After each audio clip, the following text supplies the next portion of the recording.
มาเมื่อนี้จะซ้อน้ำจะมาเว้าเกี่ยวกับเรื่องน้องแป้งเนาะเป็นอย่างซ้อน้ำจึงบ่อยากเว้าหลายคือน้องแป้งนี่นะซ้อน้ำสมทบ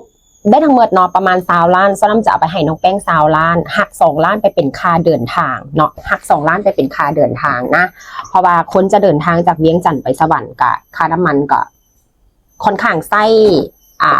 เขาเอิ้นว่าอย่างน้ำมันค่อนข้างแพงเนาะจะหักไปไส้ในค่าน้ำมันและซ้อน้ำจะบจกเงินส่วนตัวของซ้อน้ำไปจ่ายค่าน้ำมันให้กับคนที่จะไปมอบเงินให้กับน้องแป้งนะ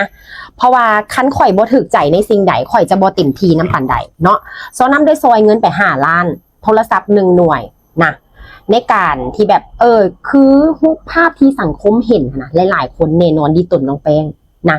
แต่ว่าจริงๆเบื้องลึกเบื้องหลังของน้องแป้งนั่นนะก็บ่ได้แบบว่าบ่ได้ทำโตหน้าหักเพราะปันใดเนาะแล้วเงินที่พวกเจ้าสมทบทุนไปนะเนาะเอื้อยของน้องแป้ง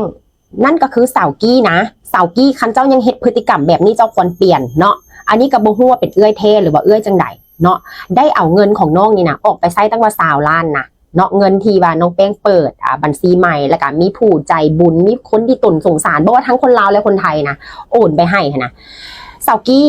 เอาไปใช้ส่วนตัวจำนวนหนึ่งซึ่งค่ารักษาน้องแป้งนี่นะอยู่ลาวเนี่ยมันเป็นฮอด5 ล้านนะเจ้าเอาเงินออกไปเฮ็ดหยังเจ้าก็ควรจะมาเว้าแล้วก็ชี้แจงและซ้อน้ำอยากให้ทุกคนที่กำลังดีตนและก็สงสารน้องแป้งนะตอนนี้แล้วกำลังจะไปออกเงินใดๆเฮ็ดเงินเฮ็ดซานให้น้องแป้งนะอยากให้คิดให้มันดีๆพวกเจ้าต้องคิดให้มันดีๆน้องนี่นะเฮือนซานเดี๋ยวซ้อน้ำจะเอาฮุบลงให้เด้อเฮือนซานสภาพเฮือนซานเป็นแบบนี้เนาะด้วยความที่น้องนี่นะกะขี้ข้านนำน้องก็ขี่ข้านนำน้องก็บ่ได้เฮ็ดบ่ได้หาอีหยังเซิงคันเจ้ามีใจสู้อดทนนี่นะจากความลำบากของเจ้าเนี่ยเจ้าสามารถไปเฮ็ดเวียกนอกได้ก็บ่แม่นโตน้อยๆแล้วน้องแป้งนี่นะก็บ่ได้หน้าหักไปอย่างซ้อน้ำคือว่าก็บ่ได้หน้าหักคือที่สังคมเห็นก็มีการกินท่อมเทิมใดๆแล้วก็บ่อยากเรียนหนังสือนะการที่บ่เรียนหนังสือเนี่ยการเอาข้ออ้างว่าบ่มีเงินนี่นะก็อีกอันนึงเนาะก็อีกอันนึงแต่ว่าน้องสามารถออกไปเฮ็ดเวียกนอกเพื่อส่งตัวเองเรียนได้น้องก็บ่มีความใฝ่เด้นะน้องแป้งก็บ่ได้มีความใฝ่เด้และอดีตที่ผ่านมาของน้องแป้งเนี่ยซ้อน้ำจะบ่ออกเอามาเว้าเนาะแล้วหวังว่าน้องแป้งจะมีการเปลี่ยนแปลงและที่ซ้อน้ำให้บ่ว่าจะเป็นเบาวีหรือว่าผู้ใดเนาะที่เบาวีไปซอยเบาวีจอมพลังบอกก็ได้แนะนำน้องแป้งไปแล้วว่าให้เรียนหนังสือเด้อแต่น้องก็เลือกที่จะบ่เรียนนะน้องเลือกที่จะบ่เรียนน้องเป็นคนที่ตัดอนาคตของตัวเองเนาะทั้งที่หลายคนนี่นะมาสมทบทุนนี่นะมาให้น้องเรียนหนังสือมันจะบ่ได้คอยมีไผ่ที่ว่าจะมาออกเงินกันเพื่อมาแปลงเฮือนให้น้องอย่างเดียวนะอันนี้น้องก็ต้องคิดเองนะเนาะการจะพึงตัวเองการจะพึงคนอื่นเนี่ยมันพึงได้สัวขาวแต่ถ้าน้องอยากจะพึงยาวๆเนี่ยน้องจะต้องพึงตัวน้องเองเนาะมันบ่สามารถมีไผ่ที่จะมาซอยสู้ก้นน้องได้ไปดนๆแล้วกันยาวๆฉะนั้นในเมื่อน้องแป้งเลือกเส้นทางของน้องแป้งแล้วว่าน้องจะบ่เฮียนต่อน้องจะออกไปเฮ็ดเวียกอยู่ไสอันนี้ซ้อน้ำกะบ่ขอไปก้าวไก่เนาะแล้วก็ยุติการหักเงินสมทบทุนนี่ดนแล้วก็ได้20 ล้านก็คือจะให้20 ล้านมีป้ายมันออกมานะประมาณล้านป้าย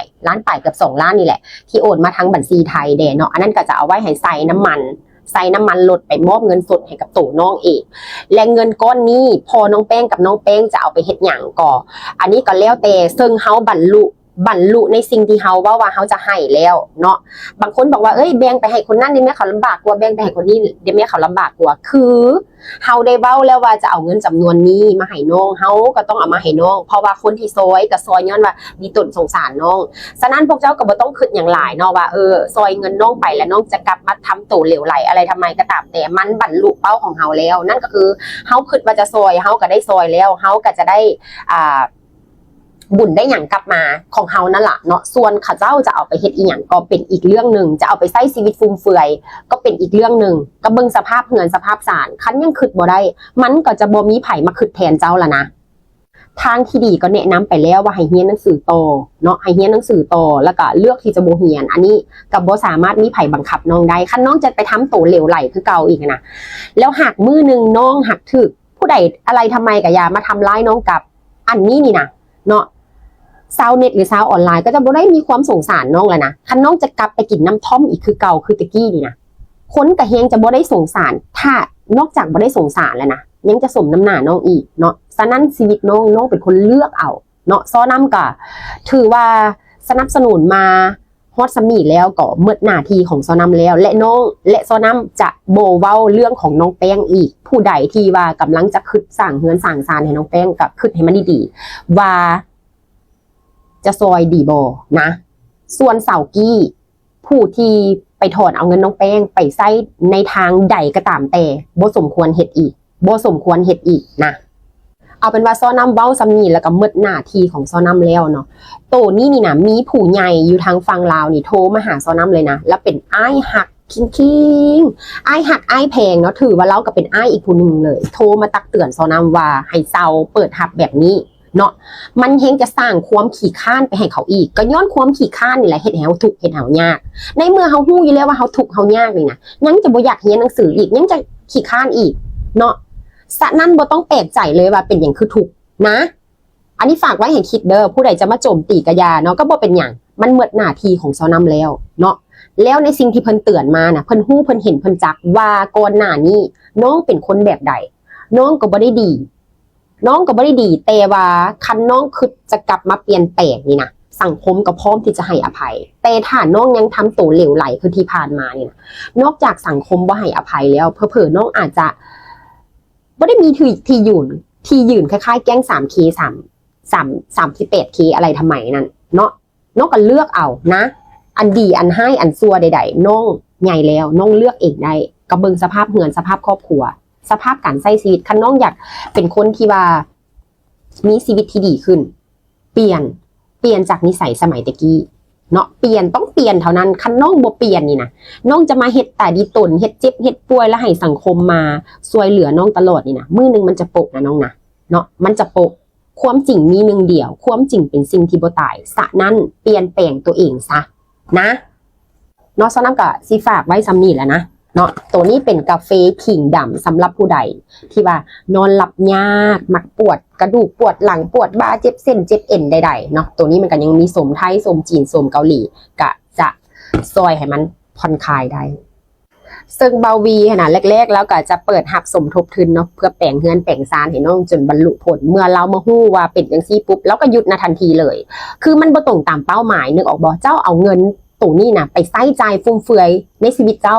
ขนาดทุกป่านนั่นนะพวกเจ้าข่อยเว้าอีหลีนะทุกป่านนั่นเฮือนเป็นแบบนั้นยังจะใช้เงินนี่นะอาทิตย์นึง20 ล้านเจ้าเอาเงินมาใช้อีหยังอาทิตย์นึง20 ล้าน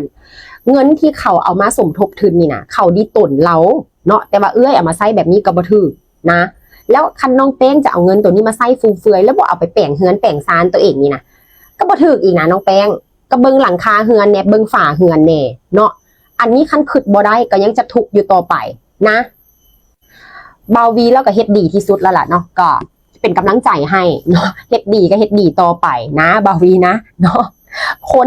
คนที่มันทุกข์ลำบากเนี่ยมันยังมีอีกหลายเว้าอีหลีได้อยู่บ้านเฮาเนี่ยยังมีอีกหลายเนาะส่วนคู่กรณีของน้องแป้งก็ตามข่าวที่พวกเจ้าเห็นเลยเนาะก็บ่ได้มีไผร่ำรวยไปกว่ากันนะการที่จะมาเฮ็ดจองห้องเนี่ยก็ไม่ได้ร่ำรวยไปกว่าเขาสภาพเงินซานก็เป็นแบบนั้นพ่อเมย์ก็หาเงินทุกยากลำบากขนาดนั้นยังจะไปตั้งกลุ่มตั้งแก๊งเป็นแก๊ง 38K แก๊ง 18K หรือว่าแก๊งบ่มีเคก็ตามแต่ให้คิดเบิ่งสภาพเงินซานบ้านทรงตัวเองให้คิดเห็นใจพ่อเมย์เด้เนาะอันนี้นี่นะพ่อเมย์บ่สมควรที่จะซวยลูกเขาเลือกที่จะเป็นนักเลงไม่ได้เลือกที่จะเป็นนักเรียนเนาะในเมื่อลูกเจ้าเลือกเส้นทางนั้นแล้วเจ้าตัดห่างปล่อยวัดไปเลยเจ้าก็ลำบากพอเจ้าแล้วจะไปหาเงินอยู่ซ้ายมาใช้คาปรับใหม่มาใช้คาอะไรทำไมให้ลูกเจ้า